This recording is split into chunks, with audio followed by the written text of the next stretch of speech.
Donc aujourd'hui, on va parler du syndrome de l'imposteur. Raphaël est ma fille, elle a 24 ans et depuis quelque temps, elle s'intéresse à ma profession. Elle me pose beaucoup de questions sur la médiation professionnelle, sur les thématiques d'actualité et sur tout ce qui touche à la relation. J'ai eu envie de vous partager nos échanges. Voilà. Est-ce que je suis assez motivée pour le faire ou pas? Je dirais que lui dire merci, c'est le minimum. C'est vrai que ça fait un petit moment que je souhaite en parler parce que c'est un sujet qui est souvent évoqué lorsque j'échange avec des amis et qui est même souvent abordé sur les réseaux sociaux et même dans les médias. La dernière fois, tu prenais l'exemple d'Omar Sy qui en parlait en disant qu'il redoutait le moment où le monde entier allait découvrir son imposture. Exact. Oui, en effet, on était parti sur cette idée la dernière fois. Et comme tu le dis, moi aussi, j'entends souvent des personnes évoquer cette thématique. Et d'ailleurs, il n'est pas rare, lorsque j'accompagne une personne sur une difficulté relationnelle qu'elle rencontre, qu'on arrive à ce sujet. Ouais. Là, on est vraiment au cœur de la relation qu'une personne entretient avec elle-même. Et comment ça se manifeste? Eh ben, ça peut être, par exemple, une cadre supérieure qui postule et qui passe avec succès, et je dis bien avec succès, 3 entretiens professionnels pour ce poste, et qui va dire à l'issue de ces entretiens que si elle a réussi, c'est parce qu'elle a eu de la chance, c'est parce que les recruteurs n'étaient pas très exigeants, que les autres candidats étaient sous-qualifiés. Ouais. Donc si tu veux, faute de choix, elle a été sélectionnée. Ce que tu dis, c'est exactement ce que me racontait une copine avec qui je discutais, qui me disait qu'elle avait été recrutée après plusieurs entretiens et qu'elle ne comprenait pas quels étaient les critères de sélection parce qu'elle ne se voyait pas compétente pour le poste. Donc je lui ai demandé pourquoi elle avait postulé si elle ne se sentait pas compétente. Et elle m'a répondu que ça correspondait à son cycle d'études, mais que si elle avait obtenu son diplôme, c'était vraiment un coup de chance. Voilà, c'était des facteurs extérieurs qui ont fait que. Donc j'ai compris que dans sa vie, la manière dont elle percevait les choses, c'était une succession de coups de chance et de heureux hasards. Oui, et là, tu vois, on est dans le domaine professionnel, mais tu peux très bien retrouver cette situation dans le domaine personnel où des personnes vont te dire qu'elles ont de la chance. Elles ont de la chance d'avoir les enfants qu'elles ont, le conjoint qu'elles ont, les amis qu'elles ont.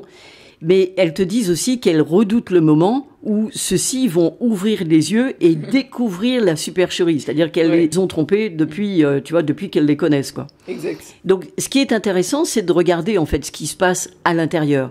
Comment est alimentée cette relation que la personne entretient avec elle-même? Et tu vois, on peut prendre un exemple. C'est Johan qui a récemment obtenu un emploi dans une entreprise.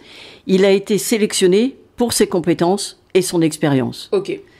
Mais Johan, il est constamment inquiet, anxieux au travail. C'est-à-dire qu'il doute toujours de ses propres capacités et en fait, il se demande toujours s'il mérite vraiment sa place dans l'entreprise. C'est-à-dire que malgré les éloges de ses collègues et même de ses supérieurs, Johan, il attribue son succès à des éléments extérieurs plutôt qu'à ses propres compétences et à son travail que je pourrais qualifier de acharné, tu vois. Il est tout le temps en train de se comparer aux autres employés de l'entreprise et il est convaincu qu'ils sont tous plus compétents, tous plus qualifiés que lui.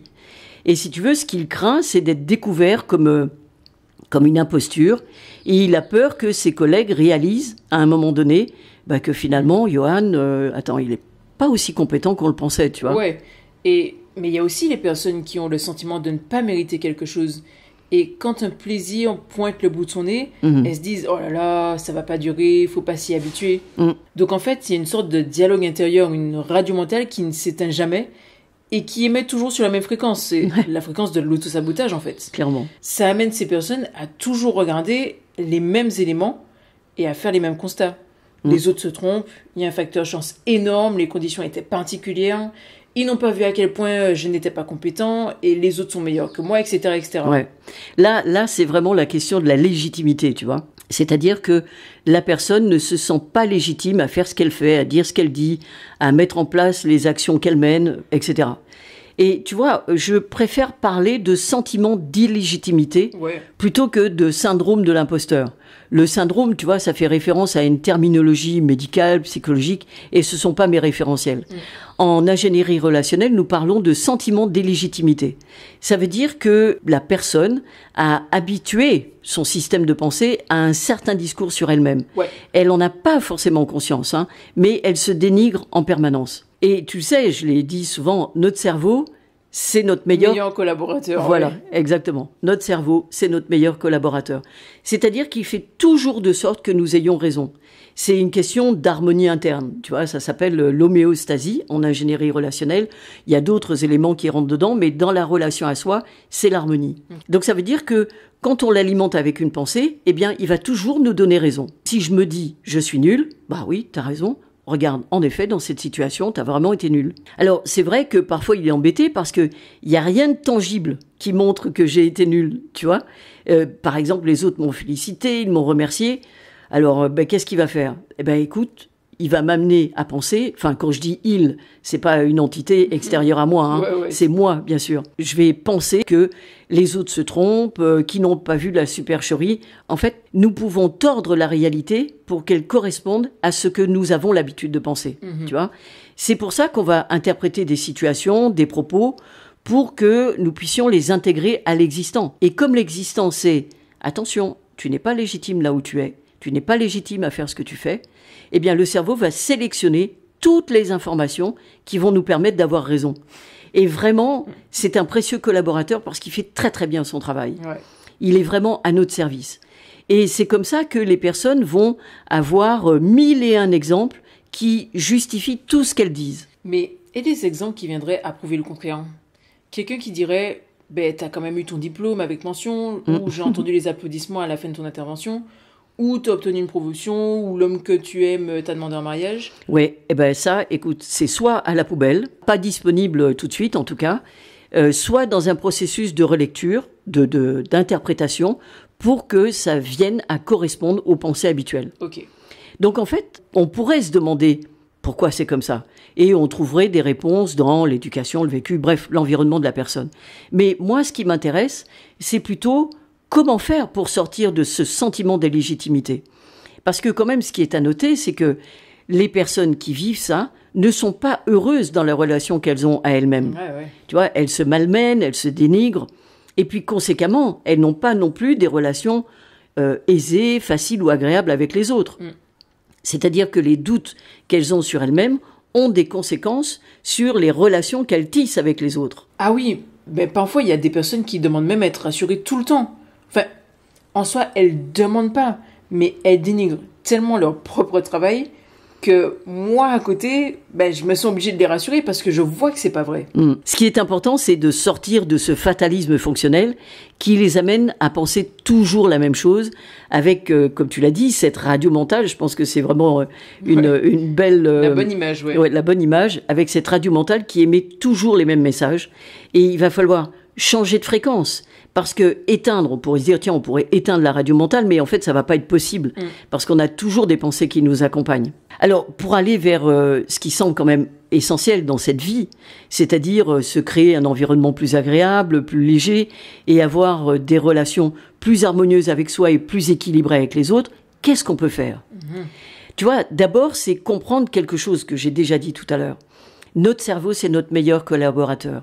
Il est à notre service. On peut compter sur lui pour qu'il nous prouve qu'on a raison de penser ce qu'on pense. Okay. Ça veut dire qu'il va filtrer les informations qui vont justifier les points de vue que nous avons. Mais du coup, c'est top ça. Parce que ce que tu dis, c'est qu'on peut profiter de cette capacité qu'il a pour l'alimenter autrement. Exactement. S'il est capable de faire aussi bien le travail dans le sens de l'auto-sabotage, ça veut dire qu'il peut très bien le faire dans l'autre sens, c'est-à-dire être à notre service pour que nous ayons des pensées plus valorisantes à notre égard. Et en fait, comme tu le dis, tout est une question d'alimentation. Ouais. Tu vois, par exemple, si je me dis, tiens, c'est vraiment bien cette intervention que j'ai pu faire ce matin, ou si je me dis, je suis vraiment content d'avoir bien bossé et d'avoir obtenu la promotion que j'attendais, ou si je me dis encore, je suis très heureuse de la relation que j'ai construite avec mes enfants, tu vois, ce qui n'est pas la même chose que ce que je disais tout à l'heure, c'est-à-dire quelle chance d'avoir les enfants que j'ai, tu vois, ce qui est complètement extérieur à moi, alors que là, je dis bien, j'ai construit avec mes enfants. Ou si je me dis encore, tiens, la perspective de ma prochaine présentation au CODIR, ça me fait plaisir parce que c'est un dossier que j'ai bien bossé, tu vois que là, tu alimentes tes pensées, ta radio mentale, différemment. Et en fait, qu'est-ce qui va se passer concrètement ?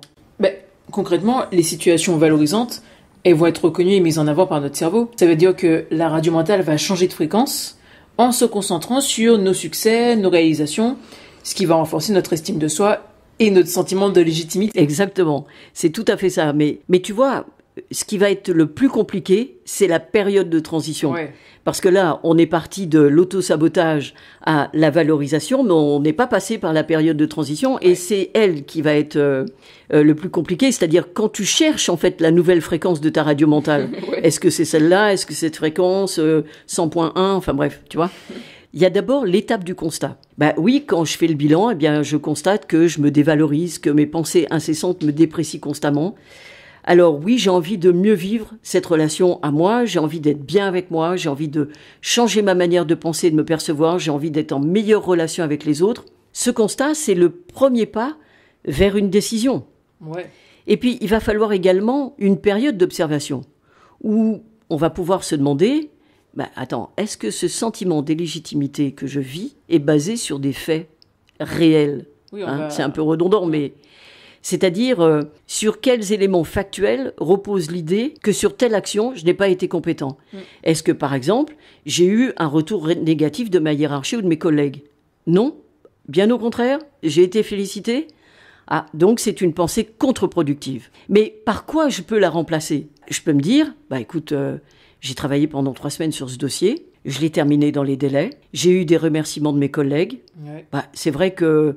Conséquemment, ça me booste pour les prochains dossiers et je suis vraiment très satisfait de ce que j'ai fait. Tu reconnais la structure du message? Absolument. Tu vois, on en avait parlé lorsqu'on parlait de la reconnaissance. C'est en effet manifester de la reconnaissance vis-à-vis de soi. Mais c'est quelque chose parce que ça nous fait sortir d'une émotionnalité négative de j'y arrive pas ou c'est un coup de chance à la rationalité finalement. C'est-à-dire prendre des faits réels, les observer et voir comment ils peuvent se transformer. Oui. Mais tu vois, je voudrais te dire un truc là par rapport à la situation que j'étais en train d'évoquer. Tu vois, sur j'ai travaillé pendant 3 semaines sur ce dossier. Est-ce que je regarde rationnellement ce qui m'amène à penser que je suis illégitime? Ouais. Parce que il se peut que mes collègues au sortir de la réunion me disent que mon dossier n'était pas complet ou que je n'avais pas suffisamment bien traité un point. Je dirais bon, et alors, est-ce que je dois me fouetter pour ça? Tu vois, est-ce que je dois mettre en place le mécanisme de l'auto-dénigrement? Non, là aussi, j'examine rationnellement les choses. Est-ce qu'il me manquait une compétence? Oui, je vais me former à cette compétence pour l'acquérir. Il me manquait une ressource? Je vais chercher la ressource. Donc en fait, je peux examiner les pensées les plus récurrentes avec un jeu de questions. Donc, quels sont les éléments factuels sur lesquels reposent les sentiments d'illégitimité que j'ai? Ouais. Est-ce qu'il y a des preuves qui viennent contredire ces pensées d'illégitimité? Est-ce que cette pensée me rend service? Est-ce qu'elle m'est utile? Est-ce qu'elle m'est agréable? Ça m'étonnerait qu'on réponde oui. Donc, tu vois, cette réflexion va permettre de mettre en perspective les pensées automatiques que l'on peut avoir et au fur et à mesure de les remplacer par des pensées, je dirais, plus en prise avec le réel, plus équilibrées. Ouais. C'est-à-dire qu'au lieu de chercher constamment des preuves de mon illégitimité, je vais partir à la recherche des éléments factuels qui prouvent ma légitimité. Ouais. Alors, je ne suis pas en train de dire que c'est facile, parce que c'est une décision qui va impliquer un changement, et ce changement, il va prendre un peu de temps à se mettre en place. Tu vois, il va y avoir plusieurs étapes. Il va y avoir des moments de fort enthousiasme et puis peut-être des moments où les pensées dévalorisantes vont ressurgir. C'est pas grave. Ça fait partie du parcours d'apprentissage, tu vois. Ce que tu dis là par rapport au changement, c'est tellement vrai. Ça se voit en fait quand on veut arrêter une mauvaise habitude pour en prendre une autre. Donc je pense que c'est un sujet qui serait vraiment intéressant à aborder. Ah, je sens qu'on va en parler la semaine prochaine. Ouais. Et pour le coup, je serais vraiment curieuse de savoir ce que les personnes vont dire quand elles vont nous écouter.